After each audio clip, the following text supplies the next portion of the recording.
Let's discuss valence bond theory. Valence bond theory जैसे नाम से ही पता चल रहा है हमें, इसमें आउटर मोस्ट ऑर्बिटल रिएक्शन में पार्टिसिपेट करेंगे। बट ये वैलेंस बॉन्ड थ्योरी को डिफरेंट डिफरेंट तरीके से एक्सप्लेन किया गया है, जैसे एक ऑर्बिटल कॉन्सेप्ट के बेसिस पे। तो ऑर्बिटल कॉन्सेप्ट यहाँ पे क्या कहता है? ऑर्बिटल कॉन्सेप्ट कहता है कि अगर दो इलेक्ट्रॉन्स एक दूसरे को अप्रोच कर रहे हैं तो वो तभी बॉन्ड बनाएंगे जब दोनों के पास एक हाफ फिल्ड ऑर्बिटल होगा, और अगर वो ओवरलैप करेंगे तो जो दोनों के पास एक एक इलेक्ट्रॉन है उनका डायरेक्शन अपोजिट होना चाहिए। They must have electrons in opposite direction. तो ये जो इलेक्ट्रॉन का स्पिन है वो ऐसे शो कर रहा है क्लॉकवाइज, और इस तरीके से शो कर रहा है anti clockwise. For example, according to this theory अगर हम बात करें तो इस थ्योरी के अकॉर्डिंग हाइड्रोजन इसलिए बॉन्ड बना पा रहा है क्योंकि हाइड्रोजन के पास हाफ फिल्ड ऑर्बिटल है। हाइड्रोजन का एटॉमिक नंबर 1 कॉन्फ़िगरेशन 1s1 है। नाउ अब दो हाइड्रोजन ऑर्बिटल्स इजीली ओवरलैप कर लेंगे अगर उनके इलेक्ट्रॉन्स का स्पिन अपोजिट होगा। अब यहाँ स्टूडेंट्स पूछते हैं कि सर अगर सेम डायरेक्शन होगा तो ओवरलैप करेगा? नहीं, वो प्रैक्टिकली एक्सपेरिमेंटली इस तरीके से ही ओवरलैपिंग होती है कि हमेशा स्पिन क्या होगा, अपोजिट डायरेक्शन में होगा। तो यू कैन से हाइड्रोजन मॉलिक्यूल एग्जिस्ट कर रहा है। तो Y hydrogen molecule exist? Because it has half filled orbital. Orbital concept के बेसिस पे ये भी बोला जाता है कि हीलियम मॉलिक्यूल इसीलिए एग्जिस्ट नहीं करता है because helium has fully filled orbital. क्योंकि हीलियम के पास फुल्ली फिल्ड ऑर्बिटल है इसलिए ये ओवरलैप नहीं कर रहा है। सेम वे हम थोड़ा इससे ये भी प्रिडिक्ट कर पा रहे हैं कि आउटर मोस्ट शेल में जितने हाफ फिल्ड ऑर्बिटल्स हैं बॉन्ड्स भी उतने ही बन रहे हैं। फॉर एग्जांपल, अगर हम फ्लोरीन की बात करें तो फ्लोरीन का कॉन्फ़िगरेशन क्या होगा? 1s2 2s2 2p5। तो फ्लोरीन के आउटर मोस्ट शेल में देखते हैं कितने हाफ फिल्ड ऑर्बिटल्स हैं। Outer most shell is also called as valence shell. तो we have 1 2 3 4 5। We have one half filled orbital. We can say हमारे पास एक हाफ फिल्ड ऑर्बिटल है। तो फ्लोरीन कितने बॉन्ड्स बनाता है? 1। ये ट्रू भी है। F can form bonds with F, single bond. Let's discuss another example. Oxygen. Oxygen का atomic number 6, configuration 1s2 2s2 2p4। अब अगर इसका डायग्राम ड्रॉ करते हैं हम, वैलेंस शेल का ऑर्बिटल डायग्राम, तो हमें दिख रहा है कि इसके आउटर मोस्ट शेल में 1, how many orbitals it has 1 2 3 4। अब इसके पास हाफ फिल्ड ऑर्बिटल ऑक्सीजन के पास कितने? वी कैन से 1 2। तो ऑक्सीजन कितने बॉन्ड बना रहा है? It can form double bonds, O double bond O। ये भी ट्रू है। तो ऑर्बिटल वैलेंस बॉन्ड थ्योरी ने काफ़ी चीज़ें एक्सप्लेन की। It explains many thing. तो इसलिए हमें समझ आया कि ये थ्योरी सही है, और हाफ फिल्ड ऑर्बिटल होंगे तो बॉन्ड्स बनेंगे। आई होप आपको एक बार रिवाइज करवा देते हैं। ऑर्बिटल कॉन्सेप्ट कहता है कि two atoms can form bond when it has half filled orbitals, and bonds form when two half filled orbitals overlap with electrons having opposite spin. अब आप ये ट्राई कर सकते हैं, या यू कैन थिंक, आप सोच भी सकते हैं कि nitrogen molecule form 3 bonds. Nitrogen molecule 3 bonds क्यों बनाते हैं? आई होप आप इसका आंसर दे सकते हैं।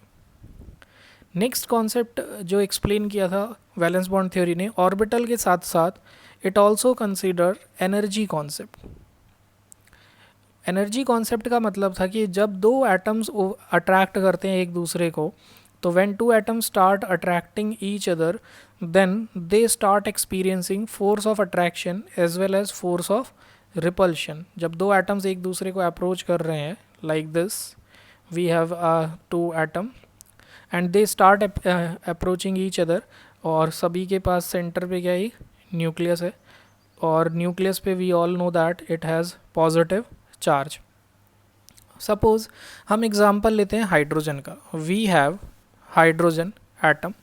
अब जब दो हाइड्रोजन एटम एक दूसरे को अप्रोच कर रहे हैं तो it has force of attraction between, hydrogen में एक इलेक्ट्रॉन भी होगा, तो we can say it has a electron. अब देखते हैं इधर अट्रैक्टिव फोर्स कौन से। तो लेट से हम अट्रैक्टिव फोर्स को डिनोट कर रहे हैं ब्लैक लाइन से। Attractive force is denoted by black line and repulsive force is denoted by red line. Repulsive force denote हो रहा है रेड लाइन से। Let's discuss now. तो first of all attractive force देखते हैं। We have attractive force between nucleus of one hydrogen atom and electron of other. Positive and negative we know that plus और minus charge attract करते हैं, unlike charges opposite charges attract each other. तो यहाँ से हम कह सकते हैं we have attractive force 2। Now we have attractive, sorry red से तो रिपल्सिव रिप्रेजेंट करना था, चलो कोई नहीं, हम रेड से अट्रैक्टिव रिप्रेजेंट कर लेते हैं। तो जस्ट रिपल्सिव को रिप्लेस कर देते हैं अट्रैक्टिव फोर्स से। तो वी हैव 2 अट्रैक्टिव फोर्स और रिपल्सिव फोर्स को शो करते हैं ब्लैक से। तो रिपल्सिव फोर्स चेक करते हैं कि how many repulsive force in hydrogen, hydrogen में कितने रिपल्सिव फोर्स हैं। तो लेट से रिपल्सिव फोर्स है एक हाइड्रोजन का पॉजिटिव चार्ज न्यूक्लियस दूसरे हाइड्रोजन के पॉजिटिव चार्ज न्यूक्लियस से रिपेल करेगा, थोड़ा ब्रॉड कर देते हैं लाइन को, और इलेक्ट्रॉन इलेक्ट्रॉन भी रिपेल करेगा। तो how many repulsions we have now, we have repulsive force, हमारे पास रिपल्सिव फोर्सेस कितने 2। अब इसको देख के समझ नहीं आ रहा है कि क्या ज़्यादा है, but we know that hydrogen molecule exist, experimentally we know hydrogen molecule exist करता है। तो we can easily predict attractive force is greater than repulsive force. Plus हम ये भी कह सकते हैं कि जब ये एक दूसरे को अट्रैक्ट कर रहे थे और अट्रैक्ट करते करते सपोज़ ये अपने आप को एक ऐसे डिस्टेंस पे रखते हैं जहाँ ये एग्जैक्टली ओवरलैप कर रहे हैं, तो ये वो डिस्टेंस होगा, जहाँ पे अट्रैक्टिव और रिपल्सिव फोर्स क्या है, बैलेंस्ड। तो यू कैन से at this point attractive and repulsive forces balance, जहाँ पे बॉन्ड बनेगा। तो जिस पॉइंट पे बॉन्ड बनता है न्यूक्लियस से, वो उसका हाफ डिस्टेंस क्या कहलाता है, bond length. Its half distance is called as bond length, जो आप पीरियोडिसिटी में पढ़ चुके हैं। तो in this case we can say what is our bond length, तो इसको रेड लाइन से रिप्रेजेंट करते हैं। न्यूक्लियस से और हाफ डिस्टेंस का जो सेपरेशन होगा, this distance is bond length, we can call it as R. और यहाँ से हम ये भी बोल सकते हैं एट बॉन्ड लेंथ, जिस चीज़ को हम बॉन्ड लेंथ बोलते हैं, वहाँ पे अट्रैक्टिव और रिपल्सिव फोर्स क्या है, balanced. Attractive and repulsive force are balanced. So energy concept क्या एक्सप्लेन कर रहा है हमें, एनर्जी कॉन्सेप्ट कह रहा है कि जब भी दो एटम्स अप्रोच कर रहे हैं, जैसे ही वो अप्रोच करते हैं तुरंत ही उनके बीच में अट्रैक्टिव और रिपल्सिव फोर्स दोनों ही डेवलप होने लग जाते हैं। तो when 2 atoms start approaching each other, तो जब एक दूसरे को अप्रोच करेंगे तो इट हैज़, ये एक्सपीरियंस करेगा फोर्स ऑफ अट्रैक्शन और रिपल्शन। अब जब वो एक्सपीरियंस करेगा फोर्स ऑफ अट्रैक्शन और रिपल्शन, तो आप ये ईजिली समझ सकते हैं कि अगर मॉलिक्यूल्स अट्रैक्टिव और रिपल्सिव फोर्स दोनों के एक्सपीरियंस करने के बाद भी क्लोज़र आ रहे हैं, तो डेफिनेटली क्या होगा, अट्रैक्टिव फोर्स डोमिनेंट होगा, ठीक है। एंड मॉलिक्यूल्स, या मॉलिक्यूल्स तो नहीं, you can say and atoms overlap या stop each other, overlap at such distance, atoms उस डिस्टेंस पे ओवरलैप करेंगे where potential energy is minimum, जहाँ पे पोटेंशियल एनर्जी मिनिमम होगी। नाउ पोटेंशियल एनर्जी मिनिमम का मतलब यही है कि अट्रैक्टिव और रिपल्सिव फोर्स क्या होंगे, इक्वल होंगे। अभी हम थोड़ा कोशिश करते हैं इस बात को थ्रू अ ग्राफ समझने की, कि लेट्स से कि अगर हमने एक ग्राफ प्लॉट किया है, suppose we have this axis, और ये एक्सेस पोटेंशियल एनर्जी को रिप्रेजेंट कर रहा है, और ये हमने ग्राफ डिस्टेंस को रिप्रेजेंट कर रहा है, ये वाला पॉइंट, ये है 0 पॉइंट। और अब यहाँ पे बात आएगी, सर आप पोटेंशियल एनर्जी का ऊपर वाला पॉजिटिव कर्व इतना छोटा क्यों ड्रॉ कर रहे हैं, और ये 0 से नीचे। तो यहाँ पे हम ये बोलेंगे कि ये डिस्टेंस रिप्रेजेंट कर रहा है, which book to book vary करता है, कोई r से रिप्रेजेंट करता है, कोई कुछ, बिकॉज जब दो एटम्स इनफाइनाइट डिस्टेंस पे होते हैं, मींस हम ये बोलेंगे when two atoms are at infinite distance. अब इनफाइनाइट डिस्टेंस का मतलब ये नहीं हज़ारों किलोमीटर दूरी पे है। इनफाइनाइट डिस्टेंस का बस इतना मतलब होता है कि फोर्स ऑफ अट्रैक्शन नहीं है मॉलिक्यूल्स के बीच में। इनफाइनाइट डिस्टेंस का मीनिंग क्या है? इनफाइनाइट डिस्टेंस का कभी भी मीनिंग होता है कि no force of attraction between, ना तो अट्रैक्टिव फोर्स है ना ही रिपल्सिव फोर्स है, no force of attraction and F A means attractive force, F R repulsive, between two atoms. ये इनफाइनाइट डिस्टेंस होता है। बट जैसे ही एक दूसरे को अप्रोच करने लगते हैं, और अगर वो अप्रोच कर रहे हैं तो डेफिनेटली अट्रैक्टिव फोर्स डोमिनेट करेगा, और ड्यू टू अट्रैक्शन, हम स्ट्रक्चर ऑफ एटम में भी पढ़ चुके हैं, पोटेंशियल एनर्जी ऑलवेज डिक्रीजेस। तो ये पॉइंट भी हमें याद रखना है कि when two atoms start approaching each other then attraction occurs, और ड्यू टू अट्रैक्शन, अट्रैक्शन होने की वजह से पोटेंशियल एनर्जी क्या होता है? डिक्रीजेस। अब अगर potential energy zero infinite distance पे कोई भी अट्रैक्टिव फोर्स रिपल्सिव फोर्स नहीं है, तो obviously potential energy is zero. एक बार रिवाइज कर देते हैं। वैसे हमने स्ट्रक्चर ऑफ एटम में ये पढ़ा हुआ है कि पोटेंशियल एनर्जी का फॉर्मूला होता है के Q1 Q2 by R, and here distance is infinite. जो डिस्टेंस है वो इनफाइनाइट है, तो potential energy at infinite is zero. Mathematically भी हम इस बात को समझ सकते हैं। नाउ अब डिस्टेंस आर इनफाइनाइट पोजीशन पे पोटेंशियल एनर्जी ज़ीरो है, मींस कर्व हमारा ज़ीरो से स्टार्ट होगा।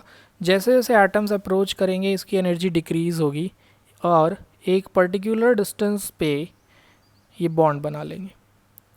और ये थोड़ा सा ट्राई करते हैं अच्छा सा ड्रॉ करने का, ठीक है। उसके बाद अब जब अट्रैक्टिव और रिपल्सिव फोर्स मान लेते हैं कि इस पॉइंट पे, इसको हाईलाइट कर देते हैं हम, ये वो पॉइंट है जहाँ पे अट्रैक्टिव और रिपल्सिव फोर्स जो ग्रीन हाईलाइटर से हमने दिखाया बैलेंस्ड है। अगर इससे भी पास आने की कोशिश करेगा न्यूक्लियस, थोड़ी देर के लिए न्यूक्लियस को हम यहाँ पे शो कर देते हैं रेड कलर से। अब न्यूक्लियस इससे भी पास होने की कोशिश करेगा तो अब रिपल्सिव फोर्स डोमिनेट होगा, और रिपल्शन से एनर्जी विल इंक्रीज, और वो एनर्जी इतनी इंक्रीज हो जाएगी कि it can be greater than positive. तो यू कैन से एक स्लाइट डिस्टेंस की वजह से भी क्या हो रहा है, यहाँ पे बहुत ज़्यादा इंक्रीज आ रहा है।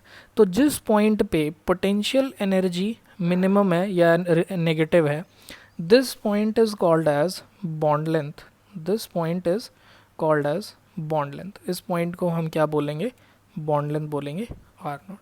तो ये इसका एनर्जी कॉन्सेप्ट है। अब आइए इस कॉन्सेप्ट के बेसिस पे समझते हैं why helium molecule do not exist.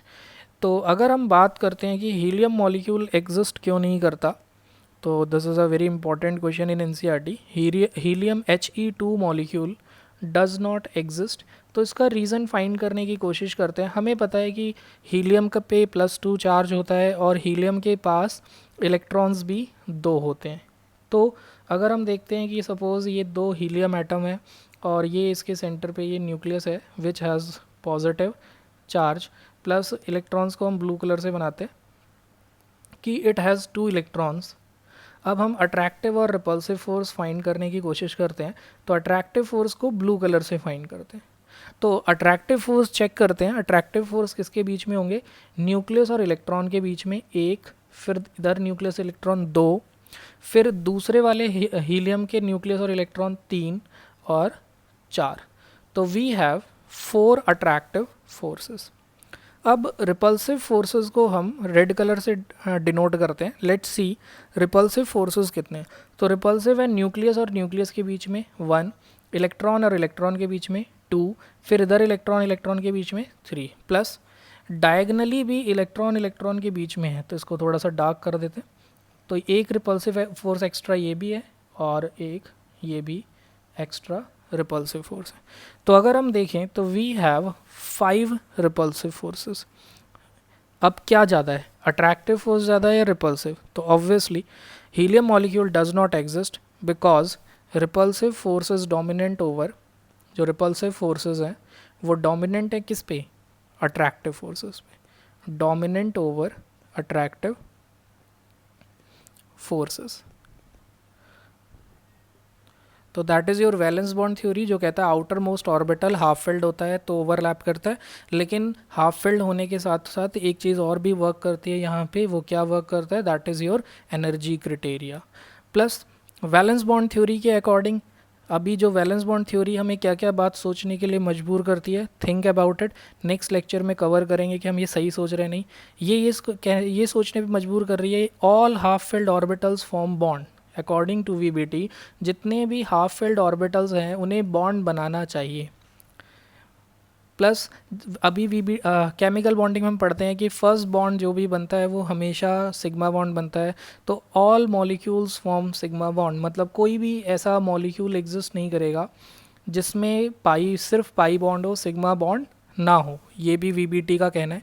Plus valence bond theory में हमेशा दो और इलेक्ट्रॉन्स ओवरलैप करेंगे तो हमेशा इलेक्ट्रॉन की पेयरिंग होगी, और पेयरिंग की वजह से इनमें जो कैरेक्टर होगा वो हमेशा क्या होगा, डायमैग्नेटिक। तो यहाँ से एक और पॉइंट वीबीटी सोचने के लिए हमें बोलता है all molecules are paramagnetic. फिर नेक्स्ट लेक्चर में हम क्या करेंगे, वीबीटी के बेसिस पे मॉलिक्यूल्स के स्ट्रक्चर ट्राई करेंगे, और उस बेसिस पे वीबीटी ये भी कहता है all bonds in a molecule may और मे नॉट इक्वल। किसी मॉलिक्यूल में सारे बॉन्ड्स इक्वल हो भी सकते हैं और नहीं हो सकते हैं। तो नेक्स्ट लेक्चर में देखते हैं कि क्या ये सारे पॉइंट्स वीबीटी के सही हैं। तो आप इसे रिवाइज़ करिए, इस पे बेस क्वेश्चन सबसे पहले एनसीईआरटी ज़रूर पढ़िए। ये बेसिक है, स्टूडेंट कहते हैं एनसीईआरटी पढ़िए, वो क्वेश्चन करके मान लेते हैं। प्लीज़ प्लीज़ प्लीज़ पढ़िए। इसमें एनसीईआरटी की एक लाइन में बहुत बड़ा कंसेप्ट होता है, उसे पढ़िए और क्वेश्चन सॉल्व करिए। फिर नेक्स्ट लेक्चर में हम इसे कंटिन्यू करते हैं। Thank you.